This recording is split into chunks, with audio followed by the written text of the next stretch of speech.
Hello, welcome back, my Royal Rogues. My name is Jesus Enrique Rosas, and welcome to another episode of The Royal Rogue. And we got memes, such as the highly likely effects of enough stress and monosodium glutamate in the Montecito duo if they don't watch their hot pocket intake closely. And from the awesome Angela Levin, Prince Harry's spiteful attempt to upstage King Charles' uplifting trip to Germany was a complete and utter failure. While Prince Harry was busy trying to take his father's thunder in London, King Charles was reminding us exactly why the monarchy is so loved around the world. Echo warrior Prince Harry arrived unexpectedly in London last week. His mission was to go to the Royal Courts of Justice, where he and other high profile individuals have made claims against the publisher of the Daily Mail over alleged phone hacking.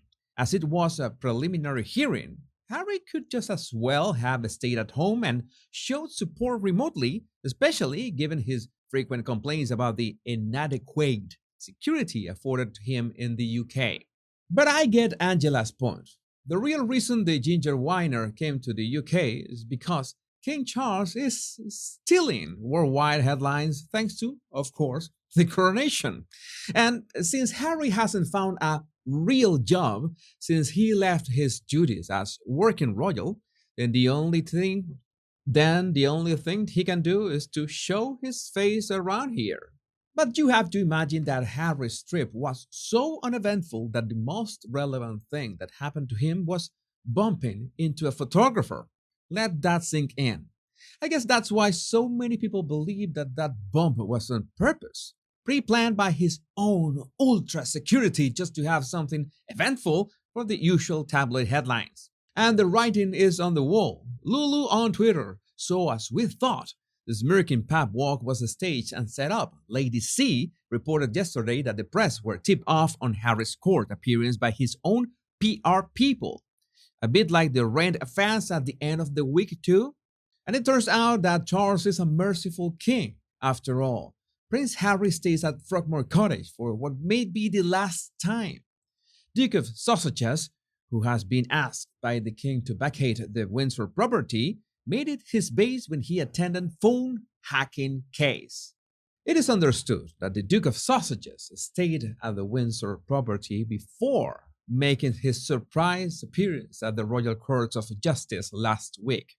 But oddly enough, he did not see the king before his state visit to Germany, as he was at Highgrove, a 90-minute drive from Frogmore, and was said to be too busy. Well, I would not be that eager to meet such an ungrateful prick either. And I'm sure Harry was busy enough with the last boxes to definitely leave Frogmore Cottage for good. Do you think he felt nostalgic at the time? Do you think he had time to reflect and realize that maybe he did not make the best decision? No, just joking. Meghan was not around to tell him that it was a good decision. And speaking of hacking, and as Canal Citadel mentions, when the Pap hacked William's phone, they expected to find dirty comms, but they found his sweet and loving voicemails to his baby king's Catherine. When he heard, he involved his press secretary and exposed the full scheme that got a publishing house closed. William acts, he doesn't whine. And thanks to the Caribbean prince for reminding us the real relationship between William and Harry. They had a close relationship pre-2017. William was never the problem. Yes, the older brother got on the younger bro's nerves sometimes, but Spear rewrote their history. Harry's issues are with media and the wrong people around him. So let's take a walk down memory lane and remember that time when Harry had a vastly different opinion of William. But it is amazing how close we've become. You know, I mean, ever since our mother died, obviously we were close. But he is the one person on this earth who I can actually really, you know, we can talk about anything and we understand each other and we give each other support and everything's fine. It's amazing how much a person can change, right? Especially when there are millions on the line. Now, let's talk about TIARAGATE. Some sources are claiming that Catherine, the Princess of Wales, is not going to wear a tiara to the coronation for, well, reasons, I think. And this is from People magazine, which has a track record of being a carpet for Meghan's every lie. But let's see what's this all about. Will Kate Middleton break tradition by not wearing a tiara to the coronation? And just for the fact that they say Kate Middleton, you know how serious they are with their royal journalism. Or the Daily Beast, claiming that King Charles will do the right thing and seat his son Prince Harry prominently at his coronation. Friends of the king believe, despite Harry's latest broadside at his family. Or the court jeweler website asking the dumb question, no coronation tiara for the Princess of Wales? Not an April Fool's joke, sadly. There are stirrings that the Princess of Wales will not wear a tiara for the upcoming coronation, breaking long standing tradition. But we have to understand the amount of derangement of this camp. These are the same people, including their Sugar Squad minions, that for the lack of official photos of the Montecito princess, they have to make their own using artificial intelligence. All hail Her Royal Highness Princess Lilibet Diana of the House Sussex, first of her name, heir of the Princess of House Spencer, daughter of Prince Harry and Princess Meghan. Who is Princess Meghan? A true US-born princess, a shield maiden of Kingdom Disney. Long may she live, so say we all. I try to make sense of this, but it is so difficult to digest this kind of fixation. But going back to TIARAGATE, and as my good friend J.E. May says, Catherine has worn a tiara on many occasions. A coronation is a more historic and epic event than all those occasions together. Catherine is the next queen. She will wear a tiara or coronet, and I'm not listening to anybody who says otherwise. And from Highgrove Gardens on Twitter, I found this beautiful.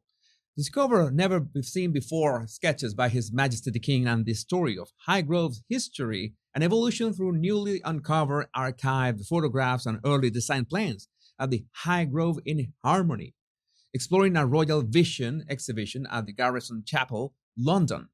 Just the design and the ambience and everything around this is really classy.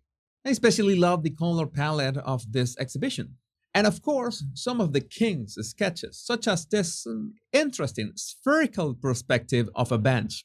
Yeah, way more interesting than Meghan's entire book, let alone entire career. But this time I want to talk about royals doing the right stuff. And one of the latest people to climb the 112 windy steps to the top of Happisburgh Lighthouse was none other than Princess Anne. The Princess Royal, who is the lighthouse's patron, was at the landmark as part of her visit to the region last week. It was wonderful that she took the time to speak to each of those present. Princess Anne has had a lifelong interest in lighthouses. The first she visited was the Tumpenhead Lighthouse in the Outer Hebrides in 1956, when she was just 5. And the nice thing to remember is that the Duke of Edinburgh was the master of Trinity House, the lighthouse authority for England and Wales, a role which passed to Princess Anne in 2012. I find it interesting that a character so strong as Princess Anne is so connected to lighthouses.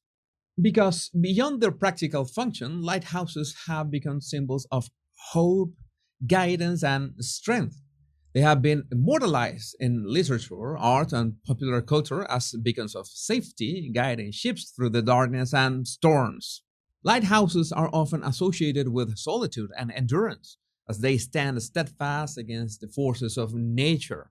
Their towering structures and bright beacons represent resilience, stability, and reliability. They are also seen as guardians, watching over sailors and guiding them to safe harbor. In addition to their navigational function, lighthouses have also come to symbolize spiritual guidance and enlightenment. Like a beacon of light in the darkness, they guide people through the trials and challenges of life. Their solitary nature is seen as a reminder of the importance of introspection and self-reflection. The symbolism of lighthouses can also be interpreted in a more personal sense. They represent a source of strength and inspiration in times of darkness, reminding us to stay grounded and focused on our goals. They inspire us to be a source of guidance and support for others in need. My Royal Rogues, my name is Jesus Enrique Rosas. I'm the Royal Rogue. You want to support my channel, all you have to do is subscribe. That's all you need to do to help me keep making these videos. And if you have already subscribed, just share my videos with your friends. Remember the two most important words: much love and bliss.